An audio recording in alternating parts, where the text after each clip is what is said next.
Hello, everyone, and welcome to Illuminate Universe's podcast, The Cast. Get it? I'm Natanya Castillo, and I'm a program coordinator here at Illuminate.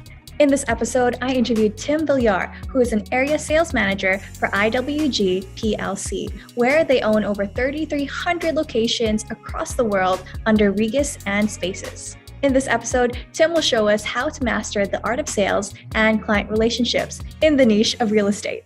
Hi, Tim. Thank you for joining us on the podcast today. To start, could you tell us more about your background and how you ended up in sales? Yeah, I would say it just kind of came about because I would say, I graduated in high school like a long time ago, like 2000, 2005. And a lot of my friends at that time, they were going to, UBC, SFU, BCIT. And I decided, not to go to university right after school. I decided to work, although my parents really pushed me to, go to university. But then I said, "Nah, I'm going to waste your money. just let me work for a bit." And because I was, when you're 19, 20, and then, after high school, you're in a party clubbing phase. I'm sure it's the same thing. I mean, it's been like 20 years almost. But I'm sure it's the same for people that get out of high school. You get your license, blah, blah, blah, you go clubbing, between 18, 19, 20, 21, and so forth. So at that time, I was, I was just working full time. I was very blessed to get a job in the gaming industry. So back then in 2006 to 2009, online poker was a big deal at that time. And it was very booming because of the way that, poker was being presented and showcased on TV. So I was able to get a job at a company called Full Tilt Poker, which is kind of one of the number one brands back then, in competition with Party Poker and PokerStars. So I was able to work in customer service, operations, and I got into a department called collusion and fraud. So I was able to, get a pretty awesome job at like 19, 20, 21. When you're 19, 20, 21 at that time, you're making like 80, 90K after overtime. Like that's crazy because the economy back in 2005 was really interesting back then. And then, pretty much after 10 years of like working in the gambling and entertainment and sports industry, I decided to go back to school when I was like in my mid 20s. So like when I was 25, 26. So like, all right, I decided to go to BCIT, UBC. I kind of reversed engineered my, my education, academic lifestyle. Whereas, when I was 18, 19, 20, right after high school, a lot of my friends went to UBC, SFU, BCIT because, it was part of the culture. Their parents forced them to, they had to, otherwise they get cut off, right? That's just the nature of what is at that time. And it's still probably the same today. And then, so I finished school at UBC and BCIT. And then in terms of real estate, I think real estate has always just caught my eye. So that's why I got into real estate. I mean, it's one of the oldest professions and ways to make money, like not just in the short term, but long term. It's a very interesting industry. So I would say I got into it because it was very interesting. And I guess there's a certain sexiness to real estate in terms of residential commercial when it comes to the way that, you interact with clients, when you interact with colleagues. And I think that's kind of the industry thing where when you see a realtor or when you see someone that works in real estate, you see they're always well dressed, blah, blah, blah, on Instagram, Facebook. But that may not necessarily be the case because it is still at the end of the day a pure sales job. In terms of your current role, what would you say is the favorite part of it? Oh yeah, freedom. So I lead the team. I lead the team here in Vancouver. I look after about 9 to 12 locations. So I pretty much just when I'm meeting with clients are happy because they're looking for office space. So I'm selling them dreams, right? It's like I'm selling candy to people that need an office space. So I get the flexibility. I can pretty much make my own schedule, although I try to stay within business hours. But sales is pretty much a 24/7 job because you're gonna. When I said at the beginning, when you're building rapport, if you can get in conversation by text or WhatsApp, or even adding a client on Instagram or Facebook or LinkedIn, then you're in because you already built that connection. So I would say you're talking to clients at 9 p.m. at night and it's like, hey, did you watch the game? Blah, blah, blah. Let's go grab a coffee or beer. Let's go grab a drink, a cocktail, wine. Are you going to that event? And I would say, that's kind of my thoughts on that. And say, hypothetically, if I wanted to land a job in sales and I made it to the interview process, how should I represent myself in order to actually land that job? I think you have to be super authentic and very clear with your intentions. salespeople it's like the jungle. You're in the jungle, and it's there's lions. If you could match every salesperson, you can match them with every animal in the animal kingdom. There's lions, tigers, elephants, pandas, small little cats, small little dogs. Every personality can match with that with a salesperson. And when it comes to sales, it's really natural selection, because it does come down to numbers. Aside from the emotional intelligence, the humanization of of trying to be personified, or trying to portray a certain image to close that deal, whether product or service.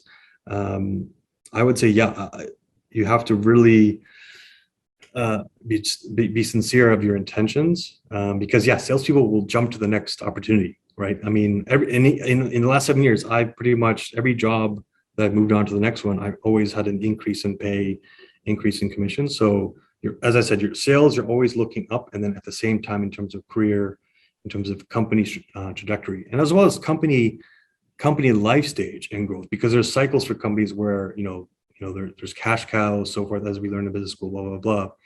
You have to take those things into account as well. What would you say are the best strategies to employ when it comes to building relationships with clients? There's many best practices. I always like to say empathy and just building a relationship and rapport, because it's the most simple form of human interaction. And if you view sales as if you're a psychiatrist or psychologist, most likely the other person speaking to you will tell you what they want and what they need and what they're not looking for. And if 90% of the time that they're speaking and then you're just listening, you really pretty much have the sale. You just have to pretty much fill in the gaps and have those conversations with them and present a formal, proposal or request for proposal. And then, of course, you go right to signing and payment. Of course, that's very important. And if you had to list 3 tips or tools for people who want to go into sales, what would they be? I would say you would need to have really thick skin, because you're going to hear a lot of no, you're going to hear a lot of swearing. You're like, don't effing call me ever again. You're bothering me, blah, blah, blah. So I would say being a salesperson is being a psychiatrist, a strategist, and also you have to be really good at verbal judo. So when you think of the sport judo, you have to be very good with the verbiage and language that you use in conversation, whether it's text, email, phone, video call. So I think I would say having really good, as I said, empathy, emotional intelligence to recognize the situation and to meet the client where they're at and not where you want them to be, basically. So do you have maybe a story time you could tell us of perhaps a mistake or a barrier you had to overcome when you were first starting out in sales? Yeah. Number one is I talked too much at the beginning. I was talking way too much when I should have been listening. And that's a very common thing that, our parents tell us, oh, you're talking too much, you don't listen enough. And a lot of people think that, when you're in a boardroom, with a very fancy PowerPoint, or, you're talking, you're all dressed up, you got your PowerPoint presentation, but if you're talking too much, and if you're coming off too salesy, or if you're not coming off too genuine, you can lose right away within 30 seconds. So I would say probably in my beginning of my career, I talked a lot in various situations where, I was trying to convert a lead into a candidate. You're trying to have meaningful conversations, and then you're trying to schedule appointments and appointments to closing. So I would say the number one mistake I made, as a generalization, I would say I talked too much at the beginning of my career when I should have been listening more than, I would say, more proactive listening, I would say. Do you have any other characteristics that you think would make somebody successful in sales? Oh, patience, for sure. Because in terms of whatever the product or service you're selling, you don't know. Well, it depends on the product or service, first off, because every product or service has a different sales cycle. So, like, for example, when you're selling a franchise, the franchise sales cycle could be 3 months to 2 years. Versus if you're selling a car, the sales cycle could be literally 1 week. Versus you're selling something in a retail store, the sales cycle is less than 5 minutes. So I think, it really depends on that. What advice would you give to people who want to master the art of sales? You have to dig deep in yourself as to the why, and is it for money? Is it to better your lifestyle, better to your family's lifestyle? I think once you establish, what those goals are, and then in terms of what income you need, like I'm talking gross income, net income on a, bi-weekly, monthly, quarterly basis to, fund that lifestyle that you want. So knowing what you know now, if you had to go back in time and tell younger Tim advice, say maybe 19 years old, what would you tell him? Enjoy the journey more. I didn't like take a step back and to enjoy it. I would say in my mid 20s. I mean, I'm in my mid 30s now. I would say I kind of just ripped through everything, and I should have been more patient with enjoying, the struggles and the obstacles. I was really trying to rush to get there because, with my type of personality, I'm always like trying to, from A to Z. I'm trying to go past Z. So that's kind of my mindset. And I think for true salespeople and people that are hyper competitive or people that play sports, growing up, you're very competitive in that sense. So I would say that's what I would tell myself if I was younger. Have you ever thought about starting your own business? Yeah.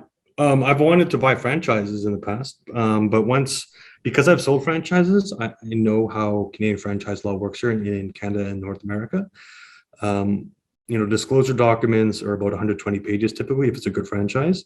And then franchise agreements are typically 18 to 20 pages. So I really dig deep, and then I do my due diligence, which any prospective franchisee should do.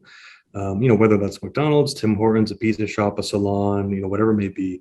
I would say if you're looking, if you don't know what you're going to do in terms of startup, you can look at all the available franchises in North America or worldwide, or even bringing, a franchise from Asia or Europe into North America, because although the capital and, point of entry might be tougher, but there's the risk and reward association to that.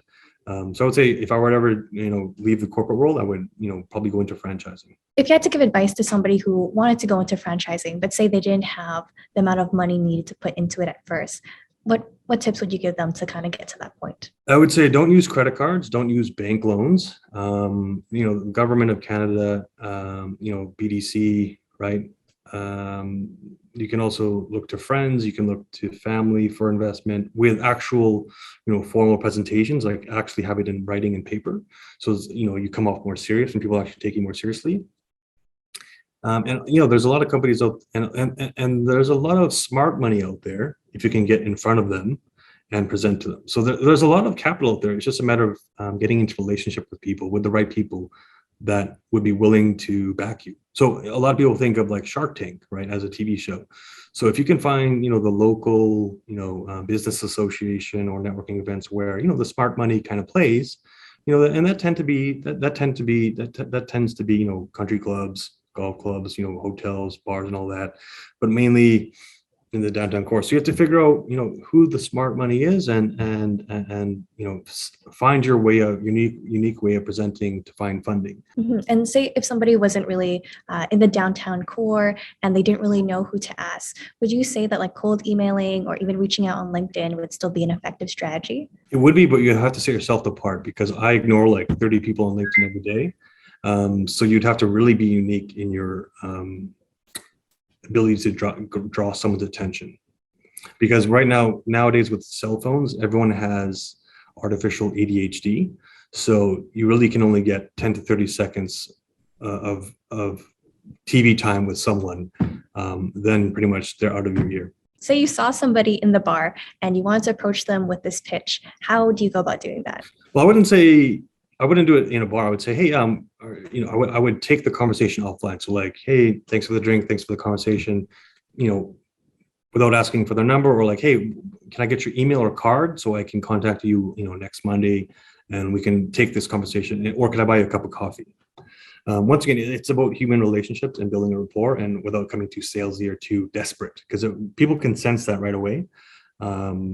Yeah, it's kind of like the same way like dating, essentially. So in business, it's the same thing in dating and sales and business.